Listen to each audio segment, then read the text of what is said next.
అందరికీ నమస్కారం. చాలా మటుకు తెలుగులోనే మాట్లాడడానికి ట్రై చేస్తాను. యాక్చువల్లీ నేను ఈ వెన్ గోదావరి కమ్స్ అనే ఒక పుస్తకం ఇది 2006 నుంచి నేను రాశాను అనే నేను ఇక్కడ ప్రెజెంట్ చేయడం లేదు. కానీ నాకు పోలవరం ముంపు బాధితులకి ఎంత okay they want to show the book.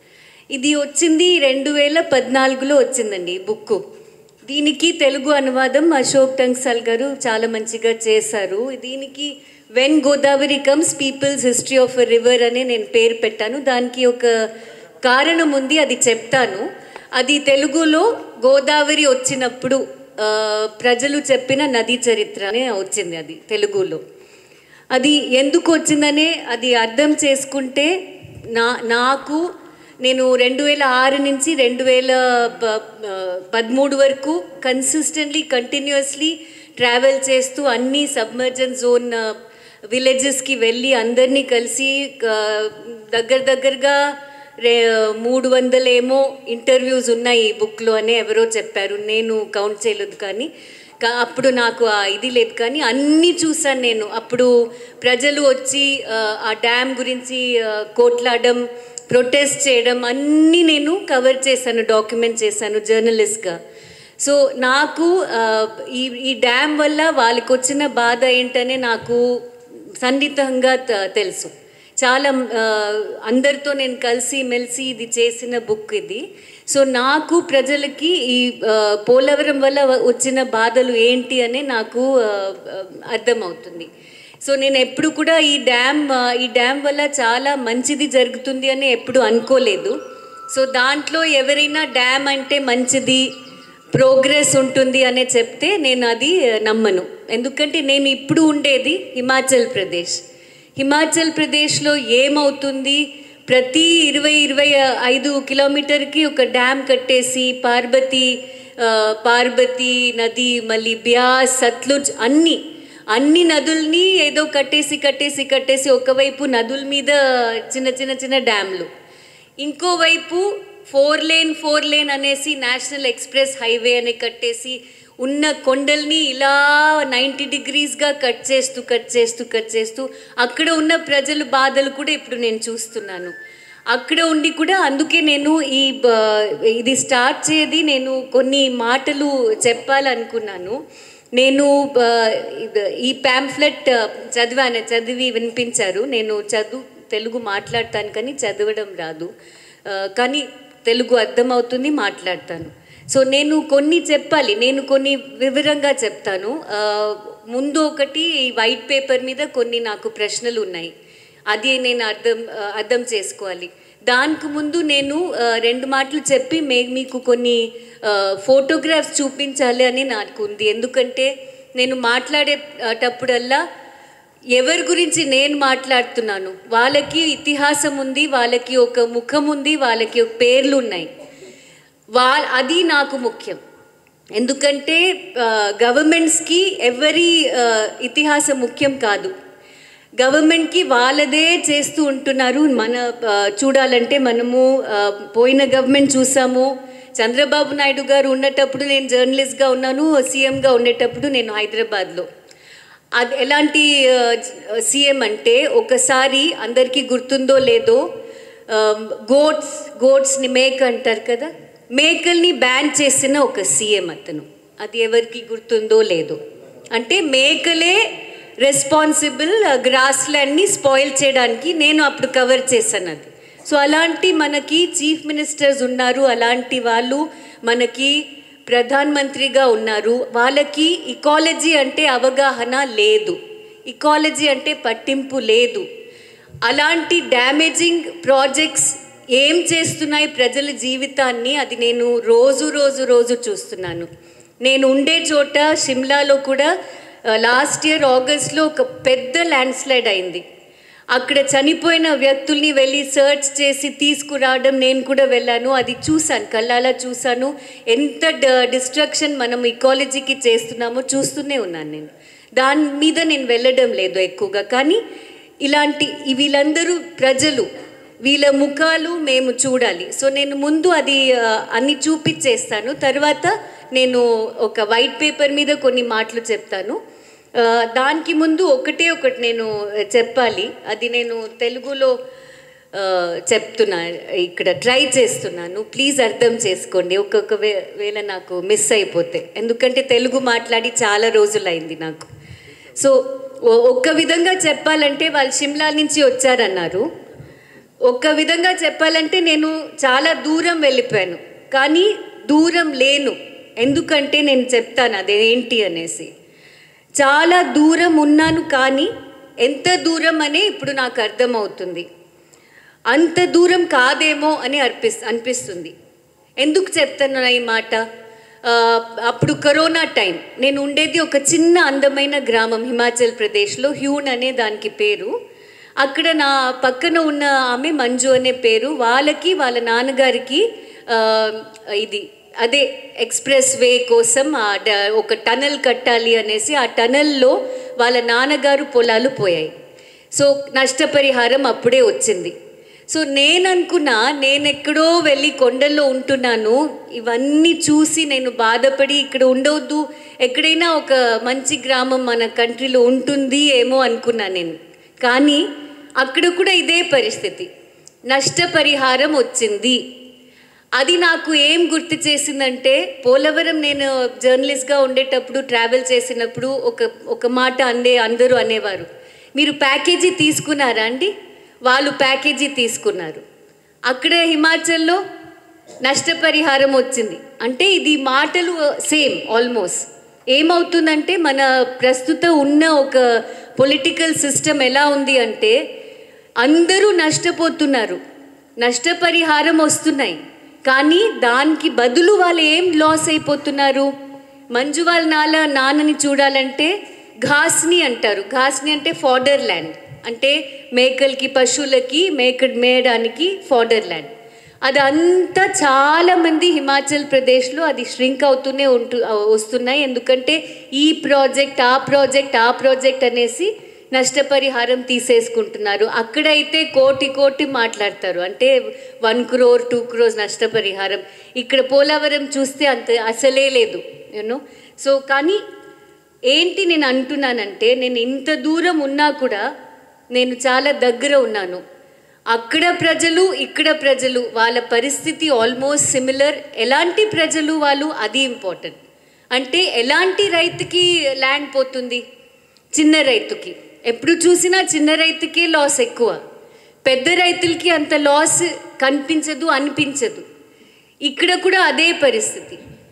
Tribal people, ఎంతమంది హిమాచల్లో ట్రైబల్ పీపుల్ ల్యాండ్ని పోగొట్టుకున్నారు డ్యామ్స్ కోసం. ఇంకా కూడా వాళ్ళకి పునరావాసం అది అందలేదు, కానీ వచ్చేసింది. అది అవుతూనే ఉన్నది, అది కంటిన్యూస్ ప్రక్రియ అది. సో అది ఒకటి. ఇంకొకటి టనల్స్ అది తవ్వుతూ పోతూ ఆ మౌంటైన్స్ అన్నీ వాళ్ళు ప్లేన్స్గా చేసేసారు. ఎందుకంటే అక్కడ రోడ్స్ కడుతున్న వాళ్ళు పెద్ద కాంట్రాక్టర్స్, వాళ్ళు అక్కడ వాళ్ళు కారు. వాళ్ళకి రోడ్ అంటే దీనికి నేను వస్తాను, ఇది ఎంత ఇంపార్టెంట్ మనము ఈరోజు అర్థం చేసుకోవాలి. మన పొలిటికల్ సిస్టమ్కి ఒక డిజైన్ ఉందండి.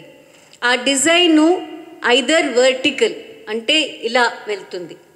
ఎలా వెళ్తుందంటే, tall apartments, Antilia for instance, Ambani వాళ్ళ ఇల్లు బొంబాయిలో పెద్ద అపార్ట్మెంట్స్. మీరు వెళ్ళి పైన ఉండేటప్పుడు మీకు భూమిలో ఏం జరుగుతుంది, భూమికి మీకు ఇంత డిస్టెన్స్ అయిపోతుంది. అది భూమికి మీకు డిస్టెన్స్ మాత్రం కాదండి, అది మీకు నేచర్కి డిస్టెన్స్ కూడా, మీకు ప్రకృతికి డిస్టెన్స్ కూడా అదే వర్టికాలిటీ. ఈ వర్టికల్లో మన సిస్టమ్ కూడా అందరినీ కింద చూస్తుంది. అంటే అంటున్నారు కదా, అదే నేను వస్తాను ఆ మాటకి. ఆ వైట్ పేపర్లో ఎందుకు పీపులే లేరు, ఎందుకంటే అది కూడా ఒక వర్టికల్ సిస్టమ్, అది ఒక డిజైన్. ఇంకో డిజైన్ ఏంటంటే, కొండలు వద్దు, నదులు ఇలా వెళ్తాయి, అది వద్దు.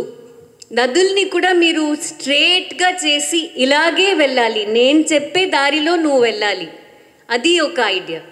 అది కూడా మేము ప్రశ్నించాలి.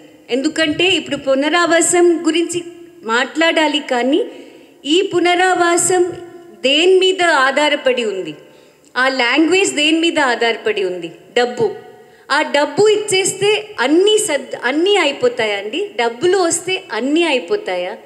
నాకు తెలుసు డబ్బులు వస్తే అన్నీ సరిపోవు, ఏమేమి లాస్ అవుతాయి అనేసి ఒక ఆమె చెప్పింది నాకు. ఎక్స్ప్రెస్ వేలో 4 లేన్ అనే ఉంది అక్కడ, హిమాచల్ ప్రదేశ్లో స్టార్ట్ చేశారు పెద్ద పెద్ద 4 లేన్ ప్రాజెక్ట్స్. 4 లేన్లో వాళ్ళకి పోయినది భూములు. ఆమె అంటుంది డబ్బులు వచ్చేసాయమ్మా, కానీ ఆ డబ్బులు నాకు ఈ జనరేషన్ వరకే ఉంటుంది. భూమి అయితే వచ్చే తరతరాలుగా ఉంటుంది. సో అలాంటి భూమిని మేము పోగొట్టుకున్నామనే బాధపడింది. అక్కడ గవర్నమెంట్ ఏం చేసింది? అక్కడ ఆ గవర్నమెంట్ మాత్రం కాదు, ఏ గవర్నమెంట్ అయినా, నేను పొలిటికల్ సిస్టమ్ గురించి మాట్లాడుతున్నాను, ఈ క్యాపిటలిస్ట్ సిస్టమ్ గురించి మాట్లాడుతున్నాను. అంటే మీరు జస్ట్ ఆధార్ కార్డ్ చూసేసి వాళ్ళకి డబ్బులు బ్యాంక్లో ఇచ్చేశారు. అంటే మీరు వాళ్ళని అడగనే లేదు, ఆధార్ కార్డ్ అడిగారు, బ్యాంక్లో డబ్బులు పెట్టేశారు, అంటే వాళ్ళు తీసేసుకున్నారని కాంపెన్సేషన్. సో ఇప్పుడు మేము కట్టుకోవచ్చు. అలాంటి పోలవరంలో కూడా చాలా జరిగాయి. చాలా చోట్లలో ప్రజలు అగ్రీ చేయలేదు.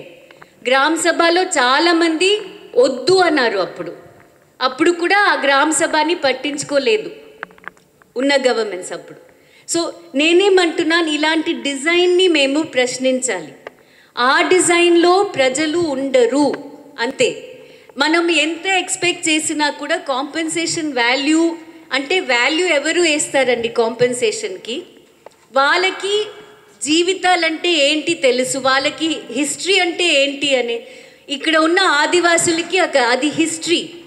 ఆ ప్లేసు వాళ్ళకి ఓన్లీ ఉండడానికి ప్లేస్ కాదు, అది వాళ్ళు హిస్టారికలీ ఉన్న ప్లేస్, తరతరాలుగా ఉన్న ఒక భూమి అది. ఆ భూమి చాలా చూసింది. ఇన్ఫ్యాక్ట్ స్వాతంత్ర పోరాటంకి ముందు కూడా వాళ్ళే పోరాటం ఎక్కువ చేశారు.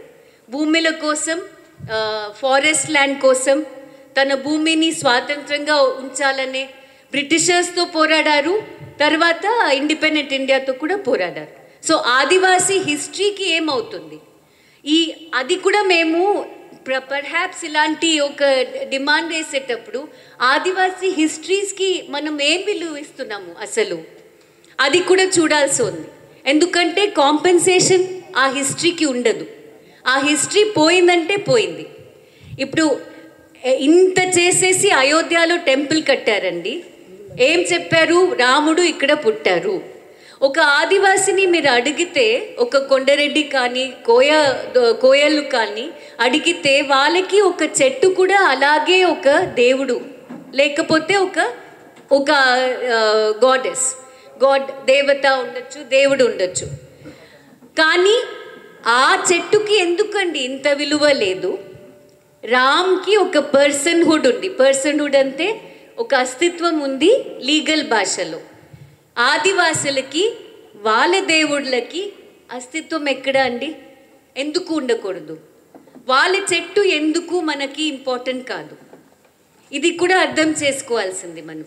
కాంపెన్సేషన్ ఒకవైపు అయితే అది ఒక మానిటరీ లాంగ్వేజ్, కానీ మిగతా లాంగ్వేజ్లో చూడాలంటే మనం ఇకాలజీకి ఏమవుతుంది, మన సంస్కృతి అంటే ఆదివాసీ సంస్కృతికి ఏమవుతుంది, వాళ్ళు బాధపడే ప్రజలకి ఇంత పోగొట్టుకున్నారు కదా, ఏదో అనుకొని అందరి మంచి పడాలని పబ్లిక్ గుడ్ అని చెప్పేసి వాళ్ళని అక్కడి నుంచి తీసేశారు. ఇప్పుడు కూడా ఎందుకు వైట్ పేపర్లో వాళ్ళు లేరు అంటే అసలు ఈ పొలిటికల్ సిస్టమ్కి ఆదివాసులు కానీ దళితులు కానీ అంత ఇంపార్టెంట్ లేదు. ఎందుకంటే వాళ్ళు మానిటరీలీ ఈ గవర్నమెంట్ని పోషించడం లేదు. ఎవరు మానిటరీ పోషిస్తున్నారో వాళ్ళు ఇండస్ట్రియలిస్ట్, పెద్ద పెద్ద ఇండస్ట్రియలిస్ట్. అందుకే సడన్లీ పోలవరం సడన్లీ మళ్ళీ వచ్చేసింది. ఇది వస్తూనే ఉంటుంది. ఈ డిస్కోర్స్ మళ్ళీ వస్తూనే ఉంటుంది. కానీ ల్యాండ్ పోగొట్టుకున్న వాళ్ళు వాళ్ళ హిస్టరీని కూడా పోగొట్టుకున్నారు. అది మేము గుర్తు చేయాల్సింది ఈరోజు. ఎంతమంది ఇండియాలో వాళ్ళ హిస్టరీని అసలే పోగొట్టుకున్నారు. ఒకే విధంగా ఒక వేదిక్ సాంస్కృతిక్ రిలీజన్ వల్ల, ఒక వేదిక్ సాంస్కృతిక్ రిలీజన్ని మనం ప్రదానం చేసేసాం. అది ఎనీవే నేను వేరే చోట్ల ఎప్పుడైనా మాట్లాడతాను, కానీ దీన్ని జస్ట్ చెప్పాల్సింది చాలా అవసరం. ఇదే భూమి సపోజింగ్ ఆదివాసులు కాకుండా వేరే వాళ్ళది ఉంటే జస్ట్ ఆలోచిస్తున్నా, అలాగే పోతుందా అని ఆలోచిస్తున్నా. చిన్న రైతు, ఆదివాసులు, దళితులు మనము జస్ట్ ఆరామ్సే వాళ్ళని ఇది చేసేసేవచ్చు. అంటే they are not so important to us. You can do anything with them. You can say that for public good you have to sacrifice. But వేరే వాళ్ళని అదే సాక్రిఫైస్ మనము అడగము. ఇది కొన్ని నేను చెప్పాలి అనుకున్నాను. ఒకటి నేను రీసెంట్లీ ఒక స్టడీ చదివాను, మేలో వచ్చింది ఆ స్టడీ. అది చూస్తే ఇంకా డేంజరస్. ఆ స్టడీలో ఏమంటున్నారంటే ఒక 18 మొత్తం సౌత్ ఏషియాలో, ఆఫ్రికాలో చదివారు వీళ్ళు సైంటిస్ట్. వాళ్ళేమంటున్నారు, ఫ్యూచర్లో క్లైమేట్ చేంజ్ వల్ల నదులకి ఏమవుతాయి, నదులు తన ప్రవాహాన్ని మారుస్తూ పోతున్నాయి. సో వాళ్ళేమంటున్నారు, ద ఇంప్లికేషన్స్ ఆఫ్ చేంజ్ అది మనము చూస్తే ఎక్కడెక్కడ బరాజులు అన్నీ కట్టేసి నదుల్ని స్ట్రీమ్లైన్ చేస్తున్నాయో ఆ ప్లేసెస్లో ప్రమాదాలు ఇంకా ఎక్కువ వస్తాయి. ఎందుకంటే ఇంకా నదీ ప్రవాహం ఇంకా ఎక్కువ అయిపోతుందని. ఒకసారి నాకు ఒక ఫిషర్మెన్ అన్నారండి, కాకినాడ దగ్గర వెళ్తే అతను అన్నారు, మనం అందరూ ఒక లంకలో ఉన్నాము, మన చుట్టూ మేము ఉండేది లంకే అని అన్నారు. అప్పుడు నేను అది చాలా ఫిలసాఫికల్గా ఆలోచించాను. యాక్చువల్లీ చూడాలంటే క్లైమేట్ చేంజ్ స్టడీస్లో కూడా అలాగే చెప్తున్నారు. ఇంక్రీజింగ్లీ వార్మ్ క్లైమేట్స్లో స్నో కూడా జల్దీ మెల్ట్ అయిపోతే ఆ నదీ ప్రవాహం కూడా ఇంకా ఎక్కువ అయిపోతుంది. లాస్ట్ ఇయర్ హిమాచల్లో జరిగింది అదే. అనుకోకుండా అంత ప్రవాహం వచ్చింది. నేనేం ఆలోచిస్తున్నా, ఇలాంటి వాళ్ళు పాలిటీషియన్స్, చంద్రబాబు నాయుడు ఉండొచ్చు, జగన్ ఉండొచ్చు, రేపు వేరెవరైనా వస్తారు. వాళ్ళు అసలు ఫ్యూచర్ అంటే ఏంటి, ఓన్లీ 5 years ఏనా? ఫ్యూచర్ అంటే ఏంటి, ఓన్లీ ఒక లీనియర్ ఫ్యూచరా? అంటే 2022 తర్వాత 23, 24, 25 అలాగే వస్తుందా? ఇకాలజీ అంటే ఎంత స్మాల్ చేంజెస్ మనము నోట్ చేస్తే ఎంత డేంజరస్ ఇదిలో ఉంటున్నామనే మనం అర్థం చేసుకోవచ్చు. ఎందుకంటే మీరు ఈరోజు కట్టేస్తున్నారు, ఒకరోజు ఈ కాంట్రాక్టర్ వస్తారు, రేపు వేరే కాంట్రాక్టర్ వస్తారు. కానీ మనము ఆ నదీ చేంజెస్ని మనం చూసామా? అసలు ఆ వాటర్ ఎక్కడి నుంచైనా ప్రవహిస్తుంది. అది ఆమెది ప్రకృతి. వాటర్కి ప్రకృతియే అది, ధర్మం అది. ఎక్కడి నుంచైనా దారి చూసి వెళ్ళిపోతుంది. కానీ మనము డ్యామ్ కట్టేటప్పుడు ఇవన్నీ చూస్తున్నామా? అసలు మన ఆలోచన ఓన్లీ 5 years వరకేనా, లేకపోతే 10 years వరకే? కానీ ఆ జియోలాజికల్ ఆలోచన ఎందుకు రావడం లేదు? క్లైమేట్ చేంజ్ చూడాలంటే అది జియోలాజికల్, అది మనం ఇంకా ఫ్యూచర్లో చూడాల్సింది. దీనివల్ల ఎందుకు 2022లో ఇంత వచ్చింది? 2022 లెవెల్స్ మనం చూస్తే ప్రాబబ్లీ దానికన్నా ఇంకా ఎక్కువ కూడా రావచ్చు. అప్పుడు ఏం చేస్తారు ప్రజలు? అప్పుడు ముంపు ఎక్కడెక్కడ వస్తాయి మనకి తెలీదు. సో ఈ డ్యామ్ కట్టడం వల్ల ఇవన్నీ కూడా మనం ఆలోచించే బాధ్యత మనకు ఉంది. ఎందుకంటే ఒకవేళ మనము వీళ్ళు ఇచ్చేసారు కానీ అది ఏదైనా అయితే, నదియే ప్రవాహం కొంచెం ఏదైనా అయితే మొత్తం ముంపుకి గురవుతాం. ఎక్కడెక్కడ ముంపు ఉండేది కాదో, షిమ్లాలో ఫస్ట్ టైం అది లాస్ట్ ఇయర్ వచ్చినది, ఫస్ట్ టైం. ఎప్పుడు ఉండేది కాదు, అక్కడ ఫస్ట్ టైం ఎలా వచ్చేసింది? ఎందుకంటే మేము చూడలేదు, మేము ఫ్యూచర్ని చూడలేదు, కడుతూ పోడుతున్నాం మనం. ఎందుకంటే మన ఫ్యూచర్ ఓన్లీ వర్టికల్, అది డిజైన్. సో నేను ఈ కొన్ని మాటలు చెప్పేసి నేను జస్ట్ కొన్ని ఫొటోస్ మీకు చూపించాలనుకుంటున్నా. ఎందుకంటే వాళ్ళందరినీ నేను కలిసాను, వాళ్ళందరినీ నేను ఇప్పుడు గుర్తు చేస్తున్నాను. ఎందుకంటే వాళ్ళని గుర్తు చేయడం చాలా ఇంపార్టెంట్. మీరు చెప్పేలాగా వాళ్ళకి అసలే ఇంపార్టెన్సే లేదు ఈ వైట్ పేపర్లో. ఈ వైట్ పేపర్లో ప్రజలే లేరు. ప్రజలు వదిలేసేయండి, ఈ వైట్ పేపర్లో పక్షులు లేవు, జీవజంతువులు లేవు, వాళ్ళు లేరు, ఫారెస్ట్స్ లేవు. ఎందుకంటే మనం ఒకే ఒక హ్యూమన్ ఆలోచనతోనే పని చేస్తున్నాము. ఎందుకంటే ఆదివాసీ అంటే సపోజింగ్ మనం వాళ్ళ జీవన విధానాన్ని వాళ్ళ సంస్కృతిని యాక్సెప్ట్ చేసుకునే వాళ్ళు ఉంటే వాళ్ళతో వాళ్ళకి పక్షులతో చెట్లతో నదులతో ఎంత సన్నిహితంగా ఉంటుంది అది మనము అర్థం చేసుకోవాల్సింది. ఈ గోదావరి వచ్చింది ఎందుకు నేను రాశాను ఈ బుక్ అంటే, నాకు ఒక మత్స్యకారులు ఫస్ట్ టైం నేను కలిసేటప్పుడు గోదావరి వచ్చినప్పుడు మేము ఊరెళ్ళిపోతాము అనే చెప్పారు. ఎందుకు అలా చెప్పారు నేను ఆలోచించాను.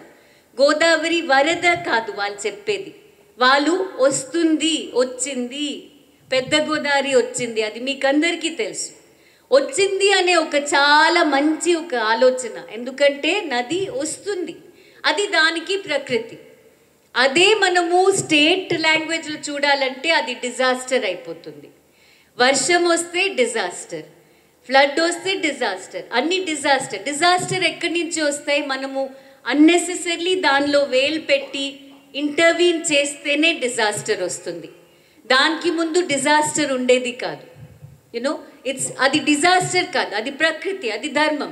వస్తుంది, వాళ్ళు చూసుకుంటారు. కానీ దట్ డజంట్ మీన్ మీరు వాళ్ళని ఇది చేస్తున్నారు. చూడండి 2022లో వచ్చింది అది వరద, దాన్ని మనం నోట్ చేసుకోవాలి. ఎందుకంటే అది హ్యూమన్ మేడ్ కాబట్టి, అది ఆన్ పర్పస్ వీళ్ళు కట్టిన డిజైన్ వల్ల వచ్చిన ఒక ఫ్లడింగ్. ఆ ఫ్లడింగ్ పొలిటికల్ ఫ్లడింగ్. ఒకటి natural coming, the other is political flooding. ఇలాంటి డిజైన్ దీని మీద మనం ఆలోచించాలి అని అనుకున్నా, అందుకే నేను చెప్తున్నా. సో జస్ట్ కొన్ని మాటలు ఈ వైట్ పేపర్ గురించి నేను జస్ట్ హైలైట్ చేశాను. అది దానికి లోత వెళ్ళి నేను దానికి ఫిలాసఫీ ఏంటి అని అర్థం చేసుకోవడానికి ట్రై చేశాను. అందుకే నేను అది మీతో షేర్ చేసుకోవాలి అనుకుంటున్నా. అది చేసి నేను అందరి ఈ ఫొటోస్ అన్నీ చూపించాలి, తర్వాత నేను ముగిస్తాను. టైం ఉంది కదా. ఇక్కడ ఒకటి రాస్తున్నా, వీళ్ళు పెద్దగా ఒక ప్రెస్ కాన్ఫరెన్స్ చేసి నేను డిజైన్ చెప్పాను చూడండి. ఈ డిజైన్ని చూడండి మీరు. ఈ మ్యాపు ఇదే, ఈ వైట్ పేపర్లో వచ్చిన మ్యాప్, పోలవరం ఇరిగేషన్ ప్రాజెక్ట్. ఎలా ఉంది ఈ డిజైన్? ఈ డిజైన్లో ఏముంది ఏం లేదు అది చెప్తున్నా నేను. క్రిటికల్ కాంపోనెంట్స్ ఇవి: spill channel, spillway, head regulator, saddle dam, upstream coffer dam, downstream coffer dam, blah blah blah. దీంట్లో ఏదైనా మిస్సింగ్ ఉన్నదా? మీరే చెప్పండి. నేను చెప్పిన ఇన్ని విషయాల్లో ఏదైనా అర్థమైతే ఏంటి ఇట్లో missing actually? Sorry, okay, people you're saying, but the most important truth is missing. What is that? That is Godavari as a river is missing in this diagram also. And all the smaller rivers, all of them, they are missing because look at the design. ఆ design కూడా ఒక civil engineer draft చేస్తారు చూడండి ఇల్లు కట్టేటప్పుడు, అలాంటి design. ఎందుకంటే ఇది linear and it is flat, 2-dimensional. ఈ 2-dimensional మనం అర్థం చేసుకోవాలి. This 2-dimensional won't do because a river is not a flat surface. 2-dimensional మీరు కట్ చేసి ఇక్కడ లింక్ చేసి అక్కడ ఫిట్ చేసి ప్లాస్టర్తో పెట్టేసి. రామస్వామి అయ్యర్ చెప్పేవారు, he used to say, he was with the water resources ministry, like ఒక నదిని మీరు ఇక్కడ కట్ చేసి అక్కడ కట్ చేసి ఫిట్ చేసే పరిస్థితి కాదు. అది ఇంటర్లింకింగ్ గురించి మాట్లాడేవారు Ramaswamy Iyer. He was a critique of the interlinking process. Same thing, అంటే ఇక్కడ కరువు ఉంది కదా, అక్కడ నది ఉంది కదా, అంటే అక్కడ హిమాలయ నుంచి పెనిన్సులా వరకు కనెక్ట్ చేసిపోతే అది ఎక్కడ ఇది అంది. అది అంటే మీరు అర్థమే చేసుకోవడం లేదు. అంటే ఈ డిజైన్లో ఒక పెద్ద truth is missing, and that truth is Godavari, and that truth is the essence of this reason. If you understand that essence, అందుకే పీపుల్ లేరు దీంట్లో, ఈ డిజైన్లో. అది ఒక పాయింట్. నేను కొన్ని హైలైట్ చేశాను, అది మాత్రం చెప్తాను. ఎందుకంటే వాళ్ళకి నేను పిఆర్ పని చేయడం లేదు ఇక్కడ. ఆల్రెడీ వాళ్ళు చాలా ప్రెస్ కాన్ఫరెన్స్ పెట్టి అన్ని వీడియోస్ అన్నీ ఉన్నాయి. సో ఒకటి ఏంటంటే మల్టీపర్పస్ టెర్మినల్ రిజర్వాయర్ ప్రాజెక్ట్. నాకు ఇది చాలా ఇంట్రెస్టింగ్ అనిపించింది ఈ ఫ్రేజు. టెర్మినల్ అంటే always the end. So philosophically చూడాలంటే ఇది దేన్ని టర్మినేట్ చేస్తుంది మాకు తెలీదు. అది ఒకటి చెప్పాలి. రామయ్యపేట నాకు చాలా, ఎందుకంటే నేను ఫస్ట్ టైం పోలవరం వెళ్ళేటప్పుడు అక్కడే వెళ్ళాను. అక్కడ రామయ్యపేటలో ఒక రైతుని కలిసాను. అతని భూమి ఎలా అయిందంటే అందరూ తీసేసుకున్నారు ప్యాకేజీ, అతన్ని మాత్రం మిగిలింది మధ్యలో. సో ఒక ఐలాండ్ లాగా అతను మిగిలిపోయారు. అది చెప్పారు అతను నాకు ఒకసారి. అప్పుడు గోదావరి వచ్చినప్పుడు అది ఏమైందంటే అతని పొలం మాత్రం ఇలా ఒక మధ్యలో మిగిలిపోయింది, చుట్టూ అంతా నీళ్ళు. సో అప్పుడు నేను ఆలోచించాను, ఒకవేళ ఇలా ఏదైనా అయితే ఇలాగే అవుతుంది, మధ్యలో ఉంటుంది, మధ్య చుట్టూ నీళ్ళు ఉంటాయి, అది అవుతుంది. అది రామయ్యపేట్ టెర్మినల్ రిజర్వాయర్ ప్రాజెక్ట్. అది చూడాలి, నేషనల్ ప్రాజెక్ట్. ఇది ఇంకొక ప్రాబ్లమాటిక్ కాన్సెప్ట్. ఎందుకంటే ఒకసారి ఆల్రెడీ మనకి ప్రాబ్లం ఉన్నది ఇండియాలో. ఫెడరలిజం మెల్లగా తగ్గుతూనే ఉంటుంది.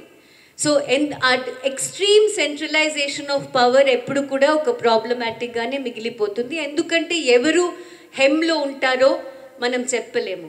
వాళ్ళు ఎవరు హెమ్లో ఉంటారో వాళ్ళ చుట్టే అని తిప్పుతారు. సో దీన్ని ఎప్పుడు నేషనల్ ప్రాజెక్ట్ డిక్లేర్ చేశారో చాలా మట్టుకు మనము లీగలీ కూడా ఏమి చేయలేము. ఒక చిన్న ఎగ్జాంపుల్, మళ్ళీ అక్కడ వస్తున్నానని అనుకోదు మీరు, కానీ జస్ట్ ఒక ఎగ్జాంపుల్ కోసం చెప్తున్నాను. లాస్ట్ ఇయర్ షిమ్లాలో ఆ ల్యాండ్ స్లైడ్ వచ్చేటప్పుడు Indian institute of advance study అనే ఒక ఇన్స్టిట్యూషన్, దాంట్లో నేను ఒకప్పుడు ఫెలోగా ఉన్నాను. అక్కడి నుంచి వచ్చింది ల్యాండ్ స్లైడ్, పెద్ద ల్యాండ్ అక్కడి నుంచి వచ్చి కింద ఒక టెంపుల్ మీద పడింది. మొత్తం ట్రీస్ అన్నీ పడాయి, ఒక 25 మంది చనిపోయారండి. సో దాంట్లో రిపేర్ చేయడానికి ఇప్పుడు కూడా వర్షం మళ్ళీ స్టార్ట్ అయిపోయింది. అది సెంట్రల్ ఇన్స్టిట్యూట్ ఉండేది హిమాచల్ ప్రదేశ్లో, కానీ హిమాచల్ స్టేట్ గవర్నమెంట్ దాని మీద ఏమి చర్య తీసుకోవడం వీలు కాదు, బికాజ్ అట్స్ అ సెంట్రల్ ఇన్స్టిట్యూట్. కానీ బాధపడుతున్న ప్రజలు ఎవరు? మన స్టేట్ వాళ్ళ ప్రజలు. అంటే చిన్న ఎగ్జాంపుల్. సో నేను అంటున్నా, ఈ నేషనల్ ప్రాజెక్ట్ని మనం అర్థం చేసుకోవాల్సింది చాలా ఇంపార్టెంట్. నదులు నేషనల్ కావు, నదులు ఈ ప్రకృతిలో ఉన్న వన సంపదలు. ఇది నేషనల్ అంటే ఒక ఐడియా ఆఫ్ నేషనలిజం, దానికి నేను ఇది చేస్తున్నా. అంటే ఒక ఐడియా ఆఫ్ నేషన్, అది మీరు వేదిక్ సంస్కృతిక్ ఐడియాగా పెట్టుకుంటున్నారు. మేము చూసాము, అందరూ వెళ్ళి పూజలు చేస్తారు, కొబ్బరికాయ కొట్టడం అన్నీ చూసాము. ఈ డ్యామ్ ఎప్పుడైనా ఏదైనా ఇనాగ్యురేషన్ అయితే అది ఒకలాంటి ఒక నేషనలిజం, దాన్ని మనము అర్థం చేసుకోవాలి. ఇన్ఫ్యాక్ట్ హిస్టరీకి వెళ్తే, నేను హిస్టరీ స్టూడెంట్నే కాబట్టి చెప్తున్నాను, ఒక టైంలో సేమ్ వేదిక్ సంస్కృతిజం చాలా రిలీజియస్ కాంటెక్స్, అంటే డిఫరెంట్ ఆదివాసీ కావచ్చు, మిగతా దళిత్ వాళ్ళ రిలీజియస్ కాంటెక్స్ కావచ్చు, అన్నిని ఒక లార్జర్ సో కాల్డ్ హిందూ మీద చేసేసుకుంది.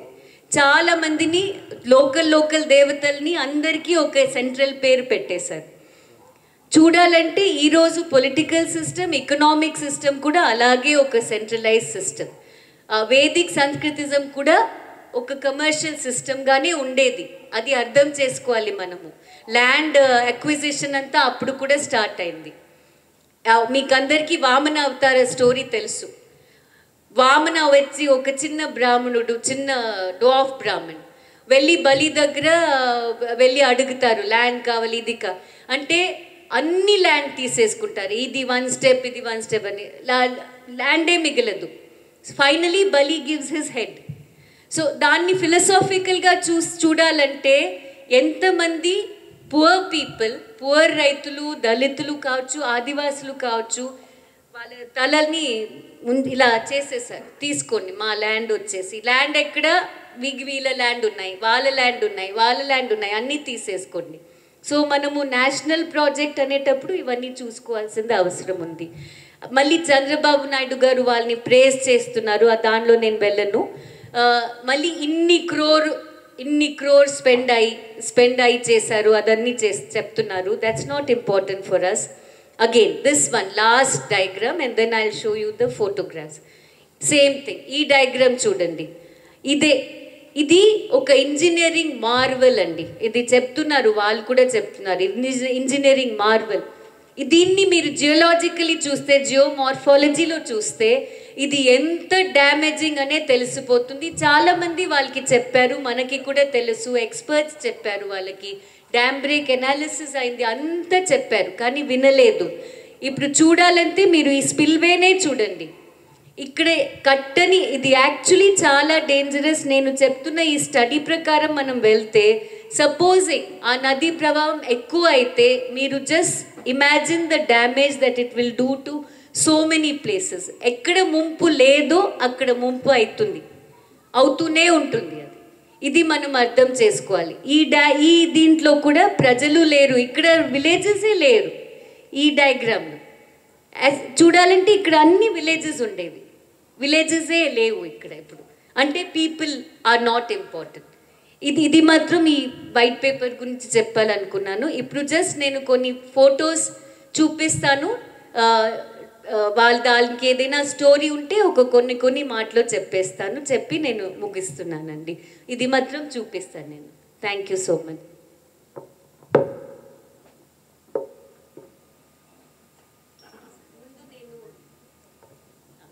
ఇది హిమాచల్ నేను జస్ట్ ఎందుకు చూపిస్తున్నానంటే, ప్రజలు ఎక్కడైనా వాళ్ళకి సేమ్ ప్రాబ్లమ్సే ఉన్నాయి. ఎందుకంటే మనము ఇకాలజీని మనము ఇంత డీప్గా అర్థమే చేసుకోవడం మానేసాము. పొలిటికల్ సిస్టమ్స్ ఇకాలజీ మీద అసలే అవగాహన లేదు. అందుకే సఫర్ చేస్తున్న వాళ్ళు ఇలాంటి ప్రజలు. ఇక్కడ ముందు వాళ్ళ ఫోటోలు చూపించేసి తర్వాత నేను చుట్టూ తిరిగిన ప్రాంతాల్లో ఉన్న ప్రజలు నా బాధలు నాతో పంచుకున్న వాళ్ళని ఫొటోస్ అన్నీ చూపిస్తాను మీకు. ఎందుకంటే అది ఇంపార్టెంట్. వాళ్ళ ఫేసెస్ని మనం గుర్తు చేసుకోవాలి, వాళ్ళ హిస్టరీ, వాళ్ళ ఫేసెస్, వాళ్ళ బాధని మనం గుర్తు చేసుకోవాలి. ఈమె ఒక ఎక్స్ప్రెస్ 4 లేన్లో ఈమెది పొలాలు పోయాయి. ఈమెనే చెప్పింది నాకు. ఈమె చెప్పింది పొలాలంటే తరతరాలుగా ఉండే ఒక రిసోర్స్. మనీ అయితే ఇట్స్ ఇమీడియట్, ఇది వస్తుంది రేపు పోతుంది, అది ఈమె చెప్పింది. ఈమెతో అడగలేదు వాళ్ళు ఈమె హస్బెండ్ కూడా ఈమెతో సలహా తీసుకోలేదు. సో విమెన్ది ఎంత ఇంపార్టెన్స్ అని నేను ఇక్కడ కూడా చూశాను. ఎప్పుడు విమెన్ లాస్ట్ వరకు వద్దు అనేవారు డ్యామ్, మెన్ ముందు వెళ్ళి తీసుకున్నారు compensation. You know there is something that there is a link between economy, cash. విమెన్ది వాళ్ళు తీసుకోలేదు ఐడియా. వీళ్ళు కూడా ఇంకో మనిషి, ఇతని పొలాలు కూడా పోయాయి. పొలాలతో పాటు యాపిల్ అవన్నీ గ్రో చేసేవారు, చిన్న చిన్న నాష్పతి పేర్స్ అంటారు, ప్లమ్, అదంతా చేసేవారు ఈ మనిషి. అతనిది పోయింది ల్యాండ్. ఒక్క నిమిషం, ఇది ఫుల్. థ్యాంక్స్. ఇది పెటిషన్. ఇలాంటి ఎన్ని పెటిషన్ మీలాంటి వాళ్ళు ఎంతమంది చూసి ఉంటారు. మళ్ళీ గవర్నమెంట్కి పెటిషన్ వేయడం, దయచేసి మనకి ఇవ్వండి, కాంపెన్సేషన్ ఇంత ఇవ్వండి. వాళ్ళకి చెప్పారు మేము ఇంత 8 lakhs ఇస్తాం అన్నారు, కానీ ఇచ్చింది 4 lakhs. సో ఇది ఆ పెటిషన్ మళ్ళీ మీరు పెట్టారు. ఇది ఆ 4 lane ఎక్స్ప్రెస్ వే కీరట్పూర్ నుంచి మనాలి వరకు వెళ్తుంది. ఎందుకు వెళ్తుంది? ఎందుకంటే టూరిస్ట్కి తొందరగా వెళ్ళాలి అంటే టక్కనే వెళ్ళాలి. హిల్స్ వెళ్ళాలంటే మీరు ఇలా వెళ్ళకూడదు, మీరు స్ట్రేట్ వెళ్ళిపోవాలి. ఢమ్మనే నేను ఆలోచించాలి, రేపు వెళ్ళిపోవాలి మనాలి. దానికోసం కట్టారు ఇది. ఇక్కడ లెఫ్ట్ సైడ్లో రైట్ సైడ్లో వాళ్ళ భూములు, రైతుల భూములు ఇవన్నీ ఇప్పుడు లేవు. నేను ఇది అర్థమే 5 years బ్యాక్ ఇది ఇలా ఉండేది. ఒక టనల్ ఇది టనల్స్గా కడుతూనే ఉన్నారు అక్కడ. ఇది ఇక్కడ వచ్చింది full land slide last year. ఇది మొత్తం పోయింది. ఇది దారిలోనే ఉంటుంది. One of the hydro electric projects ఇక్కడ కూడా డిస్ట్రక్షన్ వచ్చింది లాస్ట్ ఇయర్. మండి డిస్ట్రిక్ట్లో ఉంది ఇది, ఆన్ ద వే టు కుల్లు. పార్బతి హైడ్రో ఎలక్ట్రిక్ ప్రాజెక్ట్, శాండ్స్ అనే ఒక విలేజ్, ఆ విలేజ్లో చాలా మందికి బాధ వచ్చింది లాస్ట్ ఇయర్ ముంపుకి. ఇది చూడండి టూరిస్ట్, వీళ్ళకి అర్థమే కాదు, రివర్ ఫ్లో ఏంటి అర్థం కాదు, సెల్ఫీలు తీసుకుంటారు. ఎందుకు చూపిస్తున్నానంటే ఐడియా ఉండాలి, నేచర్ అంటే ఏంటి, ఆ ప్రవాహం అంటే ఏంటి అనే ఐడియా లేని వాళ్ళే పాలసీలు ప్లాన్ చేస్తున్నారు. ఇదంతా లాస్ట్ ఇయర్ వచ్చిన ఇది వరద. ఎందుకంటే ఇదంతా ప్రాజెక్ట్స్ వల్ల వచ్చిన డిస్ట్రక్షన్. అందరు అన్నారు చాలా ప్రాజెక్ట్స్ వస్తాయి. ఇన్ఫ్యాక్ట్ ఈ మోదీ గవర్నమెంట్ చాలా దేవుడు దేవుడు దేవుడు అంటారు కదా అండి. కానీ అక్కడ ఉన్న దేవతలు హిమాచల్లో ఒక పెక్యులర్ ఒక ఇది ఉంది, ఇన్స్టిట్యూషన్ దేవత అంటారు. అంటే అది అమ్మ కావచ్చు, లేకపోతే ఒక మేల్ దేవుడు కావచ్చు. వాళ్ళు చెప్తారనమాట ఇది వద్దు అనేసి. సో 2-3 చోట్లు అలాంటి అయ్యాయి. పాంగి డ్యాంలో అలా అయింది. ఆ దేవుడు అన్నారట ఇది వద్దు, కానీ గవర్నమెంట్ అది చేసే తీరింది.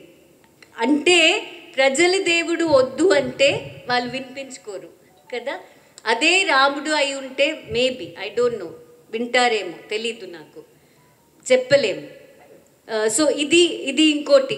ఇలాంటి ఎన్ని డిస్ట్రక్షన్స్ అన్నీ మేము చూస్తే ఆ నది ఈ స్టడీ అక్కడ యాక్చువల్లీ రియాలిటీ కనిపిస్తుంది. ఈ స్టడీ మేలో వచ్చింది ఈ రిపోర్టు. ఇది ఇంకా చూస్తే మనం చూస్తూ ఇదంతా చూడండి ఎంత డిస్ట్రక్షన్. ఇది ఎవరి తెలుసా? ఇది వాళ్ళే ఎన్హెచ్పిసి వాళ్ళ ఎంప్లాయీస్ వాళ్ళు ఉండే క్వార్టర్స్. Can you imagine? నది మీద ఏమీ కట్టకూడదు యాక్చువల్లీ, రూల్ ఉన్నది, కానీ అక్కడే కట్టారు. బ్యాంక్ దగ్గర అన్నీ పోయాయి. ఇంకా అక్కడే కొంతమంది ఉంటూనే ఉన్నారు ఇంకా కూడా, ఇంత డ్యామేజ్ అయినాక కూడా. అంటే అర్థం చేసుకోవాలి. ఇది నీళ్ళు, వర్షాలు వస్తే ఆ రాక్స్లో నీళ్ళు వస్తాయి, అది నార్మల్. అది కానీ అలాంటి రాక్స్ ఎంత ఫ్రెజైల్. అలాంటి రాక్స్ని మీరు డ్రిల్ చేసి చేసి చేసి టనల్స్ కడుతూ పోతే ఫ్యూచర్లో ఏమవుతుంది ఎవరు చెప్పలేరు. ఇది ఇంకొక ప్రాబ్లం. ఇది ఇంకొక డ్యామ్. అంటే డ్యామ్స్ స్మాలే కానీ ఫుల్ అప్ స్ట్రీమ్ నుంచి లో స్ట్రీమ్ వరకు డ్యామ్గా కట్టారు. లిఫ్టే ఇవి, చిన్న lift, run of the river అంటారు. ఇది కూడా ఒక హాస్పిటల్ కడుతున్నారు, బ్యాంక్, ఆన్ ద బ్యాంక్, ఇది బ్యాస్ రివర్ మీద. ఇదంతా జస్ట్ ఇప్పుడే నేను వెళ్ళాను, జస్ట్ కొన్ని నెలల ముందు. ఈ శాండ్ మైనింగ్ ఒకటి, అది ఇంకా కొనసాగుతుంది. ఇది పార్వతి రివర్, కుల్లూ డిస్ట్రిక్ట్లో ఉంది. టూరిజం ఒకటి, టూరిజం ఇక్కడ కూడా సేమ్ బాధలు. నేనేమంటున్నా, ఇక్కడ కూడా మీకు అందరికీ తెలుసు, ఆ పోలవరం ప్రాజెక్ట్ టైంలో కూడా ఎంత ప్రొటెస్ట్ జరిగినా కూడా గవర్నమెంట్ టూరిస్ట్ బోట్ ఆపరేట్ చేసేది. ఆ టూరిస్ట్ బోటు మొత్తం క్రూజ్ చేసేది. వాడపల్లి నుంచి పేరెంట్పల్లి, వాడపల్లి అక్కడ ఆగి వెళ్ళేది. అంటే అసలే కన్సర్న్ లేదు పీపుల్కి. ఇది శాండ్స్ దగ్గర, ఇది కుల్లు దగ్గర. ఇది జస్ట్ చూపిస్తున్నాను ఎంత నది ఒక ప్రవాహంలో వస్తే ఎంత డిస్ట్రక్షన్ చూపిస్తుంది అనే ఒక ఎగ్జాంపుల్. ఇదంతా కుల్లు. ఎక్కడైనా ఆపాలంటే ఆపేస్తాను నేను, బోర్ అయితే. ఇంతే. నేను ఇక్కడ ఉన్న ప్రజల గురించి ఇప్పుడు చెప్తాను. ఎందుకంటే నేను ఒకసారి ఫొటోస్లో వెళ్తే అది అవుతూనే ఉంటాయి. ఇక్కడ కొంతమందిని నేను ఎందుకు చూపిస్తున్నానంటే గుర్తు పెడుతున్నాను నేను. అప్పుడు నేను రికార్డ్ చేసిన చిన్న వీడియోస్ అది కూడా నేను ఇప్పుడు ప్లే చేస్తాను. ఇది సూరమ్మ అనే ఒక యాక్టివిస్ట్ ఉండేది చేగొండపల్లిలో. వాళ్ళది ఫస్ట్ పోయింది ఇది భూసేకరణలో. వాళ్ళే ముందు వెళ్ళారు. ఒక్క నిమిషం దీంట్లో ఇది లేదా అండి? ఆడియో లేదా? ఇక ఓకే సరే, నేను వీడియో ప్లే చేయను.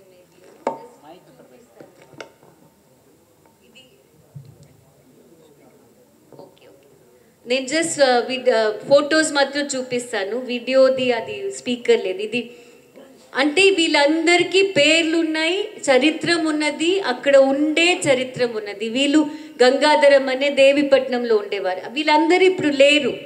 ఒక విధంగా చెప్పాలంటే నాకు నేను ఐఎమ్ వెరీ ఆనర్డ్ దట్ నేను వీళ్ళందరినీ కలిసానని. అది నాకే ఒక ఆనర్ అది. ఎందుకంటే మళ్ళీ నేను వెళ్తే అది ఉండదు. ఆ గ్రామం లేరు, ఆ పీపుల్ లేరు, ఆ హిస్టరీ కూడా పోయింది అంతే. ఇది సీతమ్మ ఐ థింక్, సారీ. ఇది వాళ్ళ పిల్లలు, గంగాధరం వాళ్ళ పిల్లలు.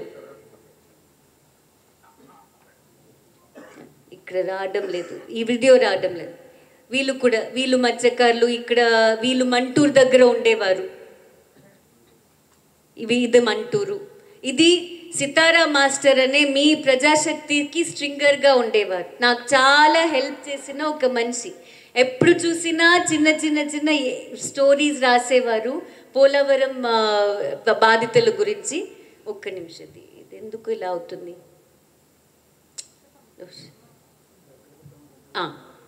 సితారా మాస్టర్ అనే వాళ్ళ వైఫ్తో ఇది లాస్ట్ నేను చూసింది 2016లో. పాపం దాని తర్వాత చనిపోయారు, క్యాన్సర్ వచ్చేసి. ఇది పోలవరం, ఇది అక్కడ స్పిల్వే దగ్గర ఉన్న డిస్ట్రక్షన్ 2016లో. ఇది ఇవన్నీ అక్కడే, అదే ప్రాంతంలో.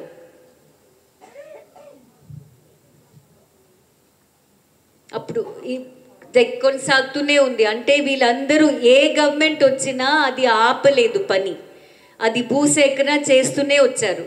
ఇక్కడ నేను ఫస్ట్ టైం వెళ్ళేటప్పుడు 2006లో పొలాలు ఉండేవి. ఇది 2016, అంతా పోయాయి. ఈ చెట్టు ఇప్పుడు లేదు, ఈ చింత చెట్టు ఇది, ఇవన్నీ పోయాయి. ఒక సెల్ టవర్, ఇది శివగిరి వెళ్ళేటప్పుడు, పోలవరం నుంచి శివగిరి వెళ్ళే దారిలో ఒక చోట్లో, ఒకే చోట్లో సెల్ కనెక్షన్ వచ్చేది ఒక టైంలో. ఇది ఇప్పుడు 2016లో అది కూడా పోయింది. ఇది శివగిరి నుంచి ఆ సైడ్ వెళ్తే కొండమొదలు. వీళ్ళందరినీ నేను జస్ట్ గుర్తు చేస్తున్నా. ఇవన్నీ ఇప్పుడు లేవు. ఇప్పుడు నేను వెళ్ళాలంటే ఈ గ్రామాలు అక్కడ ఎప్పుడు లేవు. ఇది ఇక్కడ ఉన్న వాళ్ళ పిక్చర్స్, ఇది ఇక్కడ ఉన్న వాళ్ళ జీవన విధానం. ఇది ఇసుక. ఇక్కడ ఆ టైంలో వెళ్తే నవంబర్లో, ఇది నవంబర్ టైంలో కొండమొదలు వెళ్ళే దారి, ఈస్ట్ గోదావరిలో కొండమొదలు. వీళ్ళందరూ కొండరెడ్లు.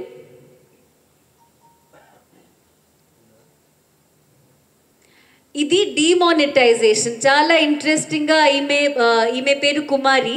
డిమానిటైజేషన్ అప్పుడు మీకు అందరికీ గుర్తుంది, ఆ 500 నోట్ని డిమానిటైజ్ చేశారు. అప్పుడు వీళ్ళు కొండమదులులోనే కూడా కతనపల్లి అనే ఒక గ్రామం, దానికి కూడా ఇంకా దూరం, అక్కడి నుంచి నడిచి వచ్చి కొండమదులు వచ్చి అక్కడ నుంచి బోట్ ఎక్కి శివగిరి వచ్చి, శివగిరి నుంచి మళ్ళీ సర్వీస్ ఆటో తీసుకొని రంపచోడవరం వెళ్తారు. రంపచోడవరం వెళ్ళి అక్కడ బ్యాంకులో డబ్బు తీసుకుని వాపస్ వచ్చే వరకు ఆ హాఫ్ డబ్బు దానికి పోతాయి అంతే. అంటే అది కూడా ఒక డిజైన్ అండి, అది కూడా ఒక డిజైన్, కొలోనియల్ డిజైన్. అది రంపచోడవరంలో ఐటీడీఏ ఉండడం కూడా ఒక కొలోనియల్ డిజైన్. బ్రిటిష్ ప్రభుత్వం ఎలా ఎందుకు చేసిందంటే అందరినీ కంట్రోల్లో పెట్టుకోవడానికి. అంటే వీళ్ళకి ఏదైనా గవర్నమెంట్ స్కీమ్ తీసుకోవాలంటే వీళ్ళు అంత దూరం వెళ్ళాల్సింది. సో ఆ దారిలో మీరు మీ అంత డిసెంపవర్మెంట్ ఫీల్ అవుతారంటే అది ఇట్ ఈస్ అన్ఇమాజినబుల్. ఆ డిసెంపవర్మెంట్, ఆ ఫీలింగ్ జస్ట్ ఫర్ మేకలు అందరూ అందరూ అక్కడ వెళ్తున్నారు రంపచోడవరం. బస్సు ఎక్కి మళ్ళీ పోలవరం నుంచి బస్సు ఎక్కుతారు. వీళ్ళు ఇది వచ్చేసి మంటూరు. వీళ్ళందరినీ మీరు గుర్తుపెట్టుకోండి. Maybe some of you, maybe ఇక్కడ ఉన్న వాళ్ళు ఎవరైనా వీళ్ళని గుర్తుపెడతారేమో. ఇది వచ్చేసి ఇది ఇక్కడిది కాదు, ఇది ఒక ఇల్లు. ఒక పెద్ద చాలా రిచ్ పర్సన్ హైదరాబాద్ నుంచి ధర్మశాలలో రక్కడ్ అనే ఒక గ్రామం ఉంది. ఎందుకు ఇది చూపిస్తున్నానంటే వీళ్ళు కూడా అక్కడ వెళ్ళి, ఇది ఇక్కడ వచ్చేసి అది కెనాల్ అండి. ఇది ఇక్కడ ఒక కెనాల్, న్యాచురల్ కెనాల్. అది దాని మీద వాళ్ళు ఇల్లు కట్టుకున్నారు. అది ఇల్లీగల్, అది వైలేషన్ ఆఫ్. కానీ వాళ్ళు ఫస్ట్ ఆఫ్ ఆల్ ఇక్కడి నుంచి వెళ్ళి ఎప్పుడెప్పుడైనా వెళ్తారు జస్ట్ చూడడానికి, నాకు కూడా ఒక ఇల్లు ఉంది అనేసి. ఇది ఇది వచ్చేసి ఖమ్మం డిస్ట్రిక్ట్లో అప్పుడు 2007లో వీళ్ళు దళితులు, వీళ్ళకి చాలా అంటే చాలా పోగొట్టుకున్న వాళ్ళు దళితులు ఈ పోలవరం ప్రాజెక్ట్ వల్ల. ల్యాండ్లెస్ దళిత్ ఎస్పెషలీ, వాళ్ళకి భూములు లేవు, వాళ్ళు చాలా మట్టుకు పోగొట్టుకున్నారు. వాళ్ళు కూడా దీంట్లో కనిపించరు వైట్ పేపర్లో. వీళ్ళందరూ అదే వీళ్ళు ఒక R&R కాలనీ ఇందుకూరుపేట అనే ఉండేది, అక్కడ ఉన్న కొండకమ్మర్లు వాళ్ళకి కూడా ఇష్యూ ఉండేది. అప్పుడు వీళ్ళకి RR వీళ్ళకి ఇచ్చేశారు, వీళ్ళ భూమిల్లో ఇక్కడ ఉన్న RR వాళ్ళకి ఈ భూములు ఇచ్చేశారు. అది వాళ్ళు నాకు చెప్తున్నారు అప్పుడు. ఇది మీ CPM ఒకటి ఆర్గనైజ్ చేసింది 2007లో CPM ఒక ఆర్గనైజ్ చేసింది. అక్కడ ఆ ప్రొటెస్ట్లో ఫైరింగ్ అయింది. ఆ ఫైరింగ్లో ఒక మనిషి కాలు పోయాయి, ఇఫ్ యూ రిమెంబర్, భద్రాచలంలో. ఈ రైతు వచ్చేసి చాలామంది నాన్ ట్రైబల్ రైతు. ఇది కూడా జరిగింది పోలవరంలో. చాలామంది నాన్ ట్రైబల్ రైతులకి నష్టపరిహారం వచ్చింది. నాన్ ట్రైబల్ రైతులు ట్రైబల్ ల్యాండ్ తీసుకున్నారు, దానికి నష్టపరిహారం నాన్ ట్రైబల్స్ తీసుకున్నారు. నేను ఆ రోజు వెళ్ళే టైంలో కొత్తగూడెంలో ఇతను వచ్చారు. ఇతను అందరినీ తీసుకొచ్చేసి ఇది ఏమంటారు, వేలముద్ర వేసుకుని నష్టపరిహారం తీసుకోవడానికి వచ్చారు. బై ఛాన్స్ నేను అక్కడ ఉన్నాను ఆ రోజు. ఇది అప్పుడు మధుకాన్ అంటే ఇవి పేరు మాత్రం మారుతూనే ఉంటాయండి. మేఘా కావచ్చు, మధుకాన్ కావచ్చు, ఎట్సెట్రా ఎట్సెట్రా. అది జస్ట్ చూడడానికి ఆ టైంలో వీళ్ళు ఉండేవారు. ఇది అంటున్నా ఆ రామయ్య పెట్, ఇది నేను చెప్పాను కదా ఆ రైతు, ఈమెకి ఇల్లు కట్టుకుంది, అప్పుడు హాఫ్ ఇల్లు కట్టుకుంది. అప్పుడు ఈ పోలవరం అంతా ఇది చేశారు 2007లో. ఇది ఈ కొండరెడ్లు వాళ్ళు ఎలక్షన్లో పాల్గొన్నారు 2009లో. ఇది ఒక హాఫ్ కంప్లీట్ ఇల్లు. మీకు అందరికీ తెలుసు ఒక ఇల్లు అంటే ఎంత ఇంపార్టెన్స్ అంటే, ఆ టైంలో కట్టుకున్న ఇల్లు అదంతా పోయింది. ఇది పెటిషన్ అంటే పెటిషన్సే ఎక్కువ ఉంటాయి ఇక్కడ. ఇది ఇందుకూరుపేట వాళ్ళు, వీళ్ళ మీద చాలా కేసెస్ వేశారు ఈ మనిషి మీద. అదంతా నేను నా బుక్లో రాశాను. ఇది చేగుంటపల్లి. బస్ ఇది 2-3 చూపిస్తాను. ఇది సీతమ్మ అనే ఖమ్మం డిస్ట్రిక్ట్లో ఆమె. ఇది ముత్తురామరావు, నేను చెప్పిన ఒక ఫ్యామిలీ ముత్తురామరావునే ఎవరు ఫస్ట్ టైం నాకు చెప్పారు. ఇది ముత్తురామరావు వాళ్ళ ఫ్యామిలీ. వీళ్ళని నేను కలిసింది వరంగల్లో. ఛత్తీస్గఢ్ అంటే అవతల సైడ్ ఛత్తీస్గఢ్ ఉంటుంది, ఇవతల సైడ్ వరంగల్ గుట్టల గంగారం అని. అప్పుడు ఒక దేవాదుల లిఫ్ట్ ఇరిగేషన్ ప్లాన్ చేశారు అప్పుడు. సో అప్పుడు కలిసాను. ఆ ముత్తురామరావే నాకు ఆ బుక్ టైటిల్ ఇచ్చారు తర్వాత, అంటే గోదావరి వచ్చినప్పుడు అనేసి. అతని దగ్గరే నేను నేర్చుకున్నాను నది వస్తుంది అనేసి. ఇది అప్పుడు 2006లో గోదావరి వచ్చినప్పుడు, 2006 పోలవరం ప్రాంతం. వీళ్ళు MFI వాళ్ళు, ఇది in fact one of your CPM వాళ్ళ ఒక కార్యకర్త దీని గురించి చెప్పారు. వీళ్ళు ఆ 2006 ప్రాంతంలో అక్కడ వరద గోదావరి వచ్చినప్పుడు వీళ్ళ మీద SKS వాళ్ళు రోజు వచ్చేసి మా ఇది ఇవ్వండి అనే వచ్చేవారు. అంటే ఇంట్రెస్ట్, MFI వడ్డీ అంటే వాళ్ళ ఇల్లు ముంపులో ఉంది, కానీ రోజు పొద్దున్న వచ్చి మా డబ్బులు మాకు ఇవ్వండి అని చెప్పేవారు. సో ఈ మహిళలు నాకు అప్పుడు ఆ స్టోరీ చెప్పారు. ఈమె పేరంటపల్లిలో ఉంటుంది, వెన్నెల. ఇది పేరంటపల్లి. ఇది దేవీపట్నం. ఇది మీ CPMలో నేను అప్పుడు కలిసిన, ఇప్పుడు లేరు వీరు, మీరందరూ గుర్తు పెడతారు. MLA 2007లో కలిసాను, ఇంటర్వ్యూ తీసుకున్నా. ఇది భద్రాచలంలో అప్పుడు CEC వాళ్ళ బృందం వచ్చింది ఇక్కడ పోలవరం ప్రాంతానికి. ఇది CPM ఆర్గనైజ్ చేసిన ఒక మీటింగ్, అక్కడ సమావేశము. ఇది సీతమ్మ అనే, అప్పుడు ఈమె సర్పంచ్ ఖమ్మంలో ఒక విలేజ్ సర్పంచ్, ఈమె కోయ. అప్పుడు ఈమె చాలా స్ట్రాంగ్గా యాంటీ డ్యామ్గా ఉండేది ఈమె. ఇది వాడపల్లి, ఇది జయగొండపల్లి.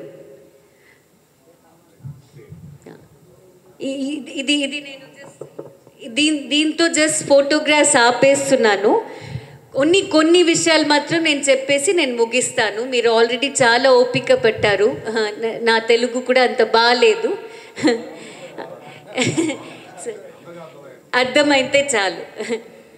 నేనేం చెప్పబోతున్నానంటే 3 విషయాలు. సపోజింగ్ మేము ఈ వైట్ పేపర్ మీద ఏదైనా క్రిటికల్గా ఆలోచిస్తే ఆ డిజైన్ని మనం గుర్తుపెట్టుకోవాలి. ఆ linear design, flat 2 dimensional design అది మంచిది కాదు. అది మా డెమోక్రసీకే మంచిది కాదు. అది ఆ ఒక ప్యాటర్న్ అన్ని చోట్ల కొనసాగుతున్నాయి ఇప్పుడు ఇండియాలో. నదులకి ఒక ధర్మం ఉన్నది, అది మనం అర్థం చేసుకోవాలి. దాని లోపల ఉన్న ప్రజలు ఎప్పుడు అర్థం చేసుకున్నారు. యాక్చువల్లీ ఆదివాసులు, అక్కడ ఉన్న దళితులు, నది దగ్గర ఉన్న వాళ్ళు ఎప్పుడు నదిని అర్థం చేసుకుంటారు. కానీ పాలసీ మేకర్స్ దాన్ని అర్థం చేసుకోరు. ఎక్కడైనా తోచితే ఇక్కడ కట్ చేసేసేయాలి. ఒక కిర్లోస్కర్ యాడ్ ఉండేది, అది మాత్రం చెప్తాను. ఆ యాడ్లో ఒక మనిషి వచ్చేవారు, ఒక ఇంజనీరు. ఆ కిర్లోస్కర్ యాడ్లో ఇతను చెప్తారు, sir we cannot do this, ఎందుకంటే అక్కడ ఒక నది ఉన్నది అంటారు. So what, will divert the river అంటారు. అంటే అది ఒక అడ్వర్టైజ్మెంట్, ఒక కంపెనీ అడ్వర్టైజ్మెంట్. ఎంత సులభంగా మీరు ఏదైనా కట్ చేసేస్తారు, డైవర్ట్ చేసేస్తారు.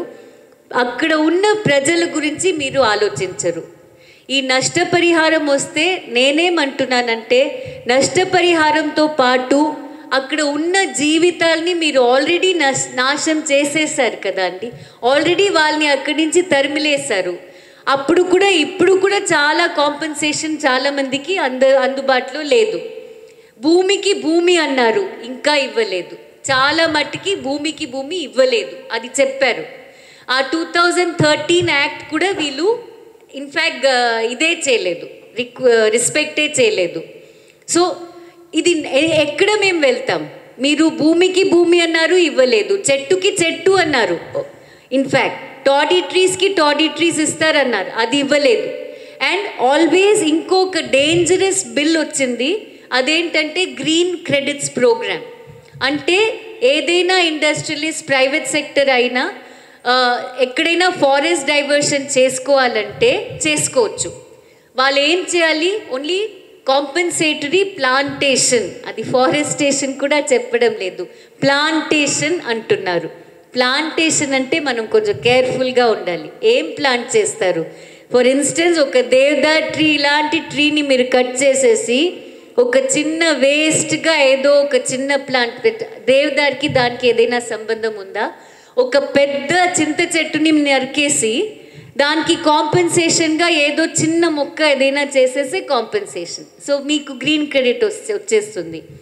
అది కూడా మనము ఆలోచించాలి. అది ఒక బిల్లు ఎప్పుడైనా పాస్, ఇప్పుడు కాదు అనుకుంటాను, గవర్నమెంట్ కొంచెం ఇప్పుడు అంతా లేదు, కానీ అది వచ్చింది, ఫిబ్రవరిలో వచ్చింది. సో ఇవన్నీ మనము కొంచెం ఆలోచించే విషయాలు.